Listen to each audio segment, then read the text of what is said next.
नमस्कार दोस्तों, आज हम आपके लिए लाए हैं एक ऐसी प्रेरक कथा जिसे सुनकर आप समझेंगे कि महानता शरीर की नहीं आत्मा की सिधाई से होती है। यह कहानी है उस ऋषि की जिसका शरीर तो 8 जगह से वक्र था, पर जिसने संपूर्ण जगत को सीधा देखने की दृष्टि दी। ये है ऋषि अष्टावक्र। बहुत समय पहले जब धरती पर वेदों की गूंज सुनाई देती थी, जब ज्ञान का मूल्य धन से भी अधिक था, तब एक महान आत्मा का जन्म हुआ। उनका नाम था अष्टावक्र। पर उनका जन्म साधारण नहीं था।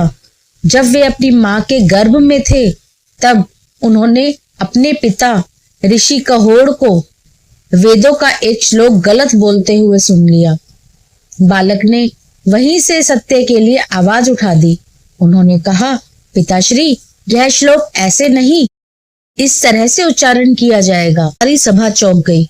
ऋषि कहोड़ को लगा कोई उनका अपमान कर रहा है। क्रोधित होकर उन्होंने शाप दे दिया, हे बालक, तूने अपने पिता का अपमान किया है, इसलिए तेरा शरीर 8 जगह से वक्र हो जाएगा और उसी क्षण गर्भ में पल रहे बच्चे का शरीर टेढ़ा मेढ़ा हो गया। इसी कारण उनका नाम पड़ा अष्टावक्र, अर्थात 8 वक्रों वाला। समय बीता। जब बालक बड़ा हुआ, तब उसे मालूम हुआ कि उसके पिता राजा जनक के आश्रम में हार कर दुख में डूब गए हैं। अष्टावक्र ने निश्चय किया, मैं अपने पिता का सम्मान वापस लाऊंगा, और वे चल पड़े मिथिला की ओर, जहाँ राजा जनक की सभा में देश विदेश के ज्ञानी एकत्रित थे। सभा बहुत भव्य थी। सैकड़ों ऋषि, विद्वान और पंडित बैठे थे। तभी वहां आया एक टेढ़े शरीर वाला छोटा सा बालक। लोग देखने लगे, कुछ हंसे, कुछ बुदबुदाए, अरे ये बालक हमें क्या सिखाएगा। पर अष्टावक्र ने शांति से कहा, राजन, मैंने सोचा था यहाँ ज्ञानी बैठे हैं, पर लगता है मैं चर्मकारों की सभा में आ गया हूँ। सभा में सन्नाटा छा गया। राजा जनक ने पूछा, चर्मकारों की सभा? अष्टावक्र ने शांत स्वर में कहा, हाँ राजन, जो व्यक्ति किसी की त्वचा, शरीर या रूप देखकर निर्णय ले, वो ज्ञानी नहीं होता, वो चर्मकार होता है। उनके शब्द बिजली की तरह गिरे और पूरी सभा मौन हो गई।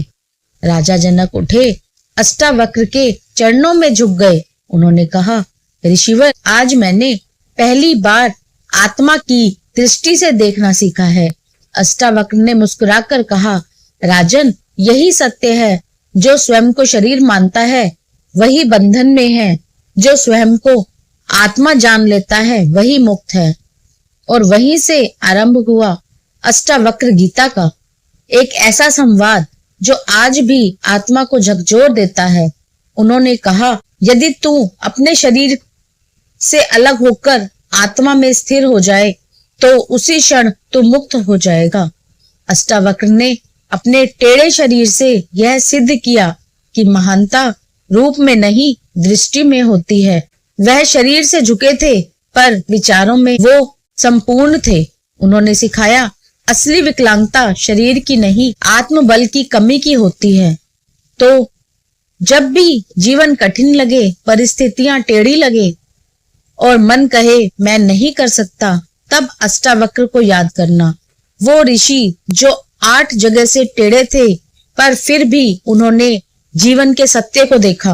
और याद रखना, जब आत्मा सीधी हो तो संसार की हर टेढ़ाई खुद झुक जाती है। अगर यह कथा आपके हृदय को छू गई हो तो इसे लाइक करें, शेयर करें, और भारतीय संस्कृति की ऐसी ही प्रेरक कथाएं सुनने के लिए सब्सक्राइब करें हिंद एक सभ्यता को। धन्यवाद।